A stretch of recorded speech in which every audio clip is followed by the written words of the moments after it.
They pay more tax than almost anyone on Earth, and they wouldn't have it any other way. Imagine opening your paycheck and watching more than half of it disappear. Not to rent, not to debt, to the government.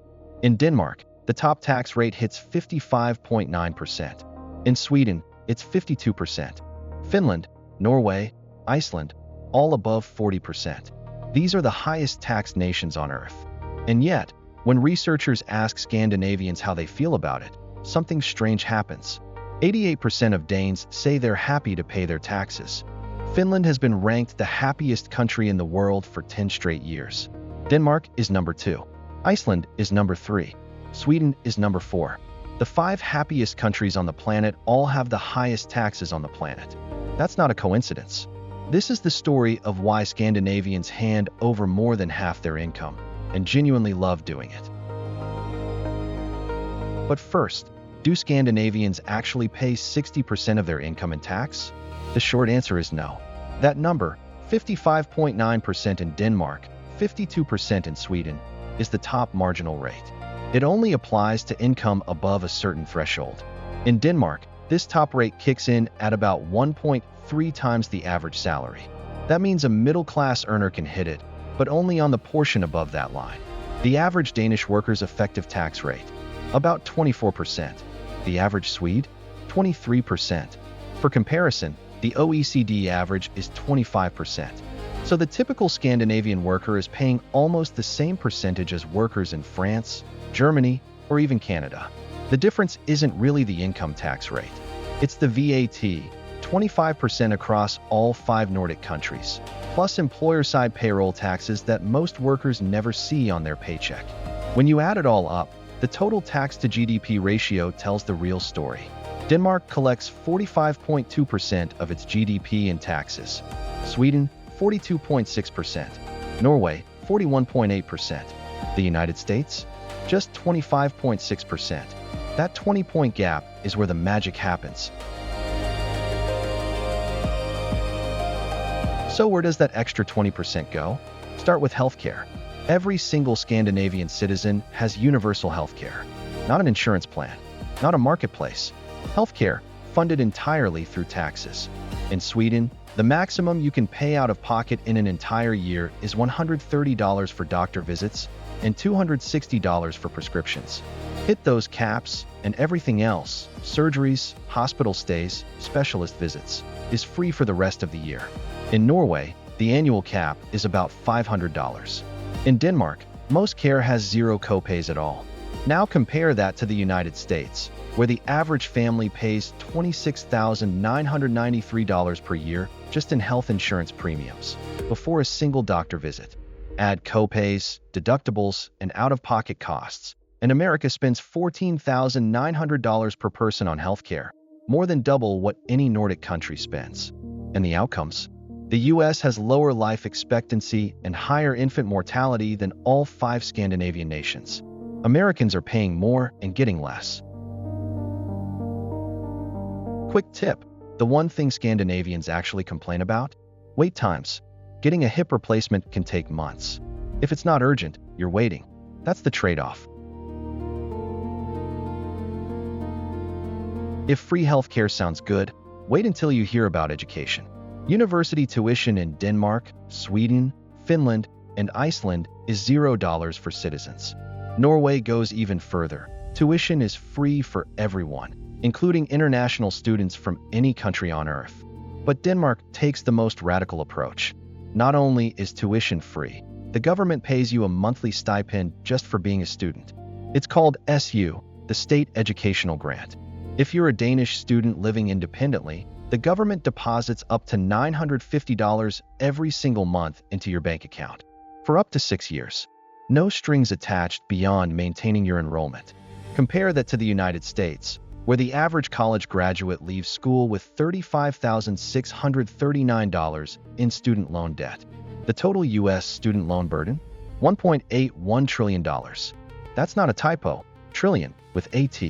In Scandinavia, that number is essentially zero. Having a baby in Scandinavia is a fundamentally different experience than in America. Sweden offers 480 days of paid parental leave. That's 16 months, at 80% of your salary. 90 of those days are reserved specifically for each parent, and the rest can be split however the family chooses. Parents can even save days and use them until the child turns 12. Norway gives parents a choice: 49 weeks at full pay or 59 weeks at 80%. Denmark offers 52 weeks. Finland, 14 months. Iceland, 12 months at 80%. The United States offers exactly 0 weeks of federally mandated paid parental leave. 0. The only guarantee is 12 weeks unpaid under the FMLA, and that only applies if your employer has more than 50 workers. Then there's childcare. In Sweden, the monthly cap for your first child is about $160. Your second child costs $110. Your third, just $55. In the United States, the average family pays $10,000 to $15,000 per year per child. Here's what most people miss. Swedish dads actually use their leave. The daddy quota was designed to normalize fathers staying home, and it worked. Over 90% of Swedish fathers take parental leave. Lose your job in Denmark, and the government replaces up to 90% of your salary for up to 3 years. In Norway, you get 62% of your income for up to 2 years. Sweden covers 80% for the first 200 days. These aren't emergency measures, they're the baseline. Scandinavians call it flexicurity. Employers can fire workers relatively easily. Labor markets are flexible. But in exchange, the safety net catches everyone who falls. You don't lose your home. You don't lose your healthcare. You retrain, and you come back. Then there's retirement. Denmark's pension system replaces over 70% of the average worker's income, one of the highest rates in the OECD. Low-income Danish retirees actually receive 115% of their previous earnings. They make more in retirement than they did working. The elderly poverty rate across all 5 Nordic countries sits below 5%. The OECD average? 15%, 3 times higher. The Scandinavian tax system isn't all sunshine. There are costs that don't show up in the income tax statistics, and some of them are staggering. Let's start with cars. Denmark charges a registration tax that reaches 150% on vehicles valued above a certain threshold. A car that costs $30,000 in the United States could easily cost $60,000 to $90,000 in Copenhagen, DK. On top of that, there are CO2 surcharges based on emissions. The government wants you on a bicycle, and they've priced it that way. Then there's alcohol. Norway and Iceland have some of the highest alcohol prices in the world. In Iceland, alcohol costs 185% more than the EU average. Norway is 126% above average. Both countries operate state-run alcohol monopolies. Vinmonopolet in Norway, Systembolaget in Sweden, where the government controls what you can buy, when you can buy it, and how much it costs.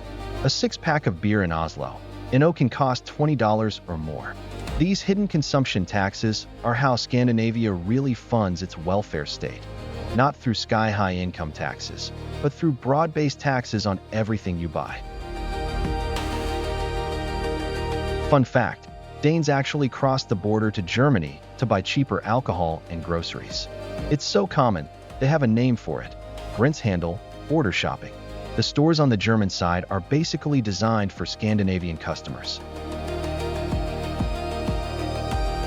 So why do Scandinavians accept all of this? The answer isn't economics.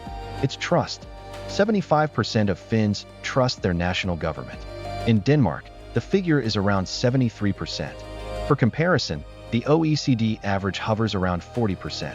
This trust didn't appear overnight. It was built over nearly a century.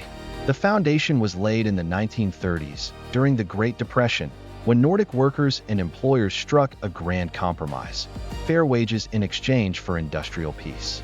After World War II, the system expanded dramatically: universal healthcare, free education, comprehensive social security. By the 1960s and 70s, the modern Nordic welfare state was fully formed. The key insight is that it works as a virtuous cycle. Citizens pay high taxes.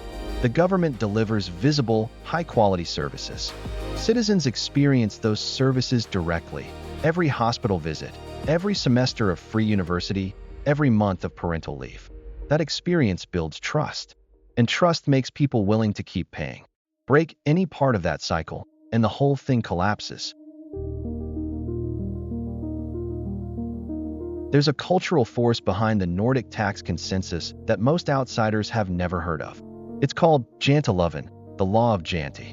In 1933, Danish-Norwegian author Axel Sandemos wrote a novel set in a fictional town called Jante. The town had 10 unwritten rules, and they all said the same thing in different ways.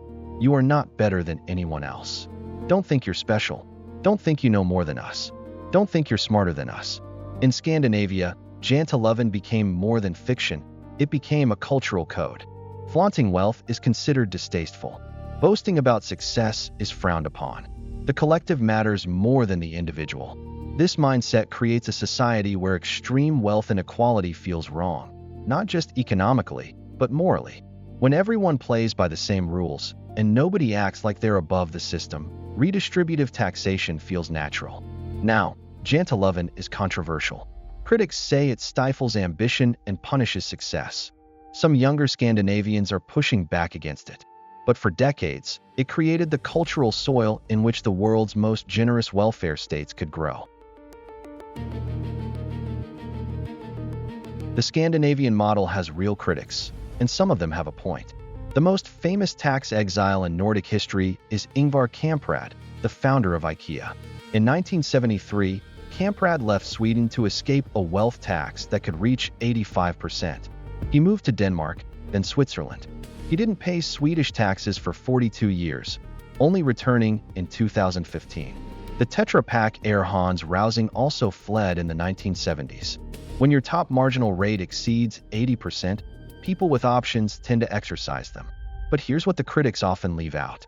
Today's rates are far more moderate. Sweden's top rate is 52%, not 85%. And Scandinavian countries have adapted.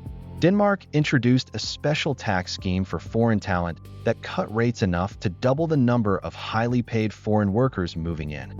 There's also the entrepreneurship paradox. Despite those high taxes, Scandinavia has produced IKEA, Volvo, Spotify, H&M, Novo Nordisk, Lego, and Maersk. Stockholm, SE has more billion-dollar tech companies per capita than any European city except London. The data suggests high taxes don't kill innovation. They just change how it's funded. There's an interesting twist. Work ethic is actually shifting. In 1984, 82% of Swedes said claiming benefits you don't deserve is never justifiable. By 2014, that number dropped to 55%. The social contract requires everyone to play fair, and some cracks are showing. Here's where it gets uncomfortable for Americans. On paper, a U.S. worker pays a lower tax rate than a Scandinavian one. The U.S. tax to GDP ratio is 25.6%, nearly 20 points lower than Denmark's 45.2%. But that number hides something critical. Americans pay for healthcare, education, childcare, and retirement separately, and those costs are enormous. The average American family pays $26,993 per year in health insurance premiums alone. Add out-of-pocket medical costs, and total healthcare spending hits $14,900 per person, more than double the Nordic average of about $7,000. College adds $35,639 in average student debt. Childcare runs $10,000 to $15,000 per child per year. There is no paid parental leave. Add it all up, taxes plus healthcare plus education plus childcare, and many American families are paying more than Scandinavians. They're just paying it to insurance companies, universities, and daycare centers instead of the government. The Scandinavian approach isn't about paying more. It's about paying together, through one system that covers everything, negotiates better prices, and eliminates the administrative overhead of a dozen separate markets. So why do Scandinavians pay 60% tax and love it? Because they don't actually pay 60%. The average worker pays about 23 to 25% in income tax, roughly the same as workers everywhere else. The difference is in what that tax buys.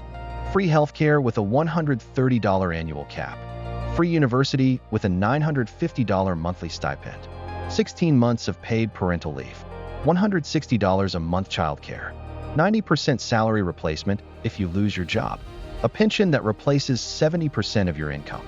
And a safety net so strong that elderly poverty is almost non-existent. Is the system perfect? No. Wait times are long. Cars are absurdly expensive. A beer in Oslo, costs more than a cocktail in most American cities. And the social contract depends on a level of trust and cultural cohesion that not every country can replicate.